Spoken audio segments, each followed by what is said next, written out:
90.5 The Flava Station. I'm your girl, Shaqualia. Now, you might not be familiar with my guest name yet, but you're familiar with his art. The beat maker behind Rod Wave's Cuban Link and Lil Durk's Street Affection, representing our hometown, St. Petersburg, Florida, is Tre Gilliam. How are you? Good. Appreciate you for having me. How you doing? I'm well. Thank you for being a part of the For the Culture Sunday show. Now, being a music producer, what made you realize you wanted to make beats? Like, who was the first person that you made beats for?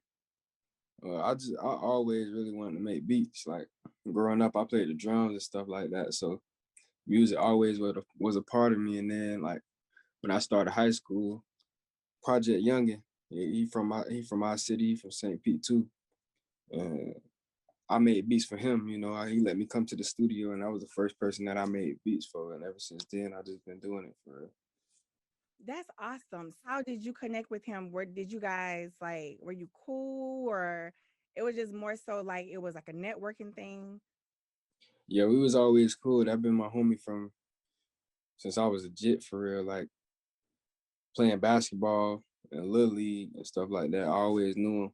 I played with his little sister, so yeah, I knew him from that. And then he always was doing music, and he just let me come to the studio with him one day, and I was starting to make beats, and then he just let me work with him. So That's love right there. But that's good. You guys are basically just scratching each other back. That's what's up.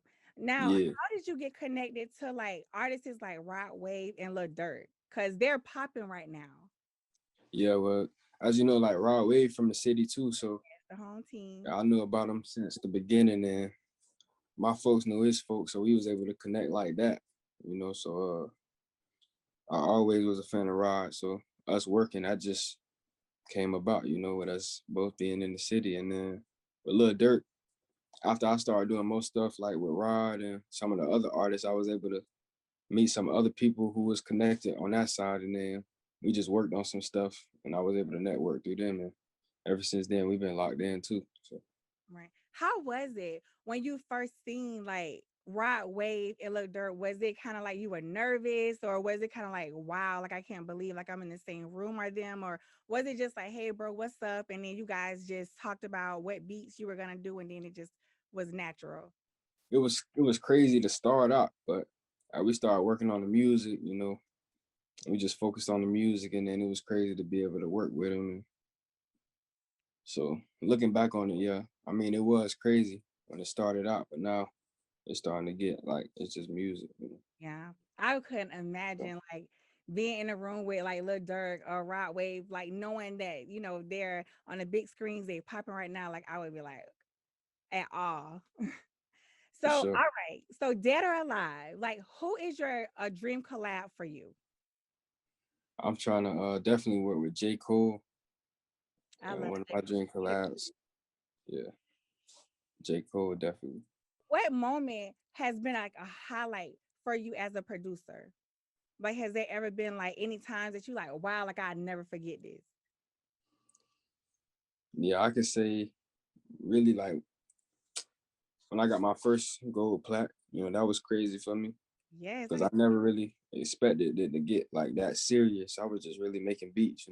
yeah, I loved it, but yeah, like seeing that happen, and that was crazy, especially doing it with somebody from the city like Rod, somebody I was a right. fan of. I'm still a fan of. To be able to work with him and seeing that come out, you know what I'm saying? That don't really happen where we come from, so that was definitely a big moment for us, for Yeah. sure. For both of y'all, big moment for both of y'all. So that's awesome, especially being from like the home team. Now, Definitely. how do you come up with like a beat for like an artist? Is it just like a thought process? You just in a studio, you listening to like the lyrics and like, oh, I think this will go with it. Most of the time, it's really just listening to the artist's music, who I'm about to work with, and getting a feel for them, and just thinking of what I think they'll go good with, or what I can hear them on. So yeah, I just get in my space, and just start to think and just vibe out and just create, like, what I'm saying, just off what I'm feeling and what I feel to go with it. So Right. So do you do it yeah. like in a studio? Do you need like peace and quiet? Like you don't really need a lot of people in there. You go into like a little like a man cave or somewhere where it's just like you, your thoughts, and your music. Yeah, well, I go to the studio every day. So most of the time I go to the studio and I'm in there and I link up with artists, cook, make stuff, cook up. And you know, sometimes I am, what I'm saying, by myself, what I'm saying, just thinking, in that quiet space. It just depends on the situation. But yeah, like I'm in the studio every day, just making new ideas, making new music and linking with artists and just making new stuff every day. Yeah. Well, hey, that's a grind. I respect your hustle. And Rod Definitely. Wave, his album Soulfly sold 139K in the first week. Like, how did that make you feel knowing that you was a part of that? Yeah, I mean, that's crazy, being a part of history like that. Like I said, like just a couple years back, I mean, I never would have thought that, I'd be able to be a part of something like that. So I'm grateful for everything, and then I'm excited to see what the future holds because I Absolutely. know he just getting started, and what I'm saying, I'm just getting started, and everybody involved is, still working. So Do you see it all coming together now? Like, you say you liked it to play the drums and you like music, but maybe at first this was just something that you was like, dabbling in, but now it's like, wow, like I'm working with like all these big artists. Is it like now coming together for you? yeah, I guess looking back at it now, like I really was just working. So looking back and seeing what I've been able to, work through and who I've been able to work with, it is kind of coming all together really and just seeing what the future holds can really, the sky is really the limit, because Right. like I said, I'm really just getting started with everything. So Where would you have seen yourself? Where do you think you would be if you didn't start producing like music? You like basketball, you said football. Do you see yourself like playing maybe it be sports, or where do you think you would be if you hadn't accomplished this goal?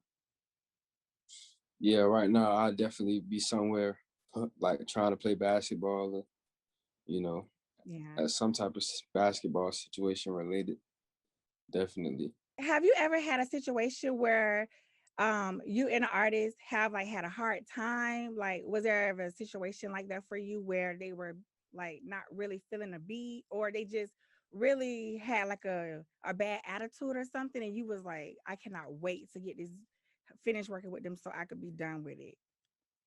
No, every time I link with an artist, it's always been good vibes. Fortunately, I ain't never had no situation where an artist was acting a certain type of way with me, or we just weren't able to vibe out and make something. So everything been, straight. Everything been good. So I ain't That's had. good. Is there any beats, or is there any artists like of a different genre, maybe like country or any other type of music that you think that you'll work with other than just hip hop? Yeah, I got some R&B records. Like I got Latin records, country records. I got all types of records that I've been working on. So I'm just waiting on them to come out because most of my stuff that's out right now is just rap on the rap side, but I'm definitely been all over the place with it. So it'll But be that's some good to stuff be a coming little out soon. versatile, So, you know. yeah, yeah. And where do you see yourself in 5 years? Like, where do you think you'll be? To be honest, I mean, I don't even really know because, if you would have asked me where I was gonna be a couple years ago, I wouldn't have said, I'll be working with these artists and stuff like that. So I'm just going along, still grinding, taking advantage of all the opportunities that come my way. And in 5 years, I know I'll be somewhere, way further than what I am now. I just don't know where to be at, you know. Absolutely. Because you definitely on your way. You are Definitely. definitely on your way. I thank you so much for interviewing with me and giving me this opportunity. Like I was able to go on your Instagram and I was able to like look at a lot of accomplishments that you have. And I am proud of you. I mean, especially coming from St. Pete, we both from the same city, we probably know the Definitely. same people, but me seeing somebody from my city coming up doing well, like I love that. And it's like I always want to like, put the shine on them because like you said, a lot of people don't really come from St. Pete, but we do have a lot of talent that people probably don't even know about from St. Pete, from our hometown. Yeah, Yeah. it's a lot of talent in the city. I mean, all over the board, from sports to music to actors to anything, So it's definitely like city definitely going crazy. And it's Right.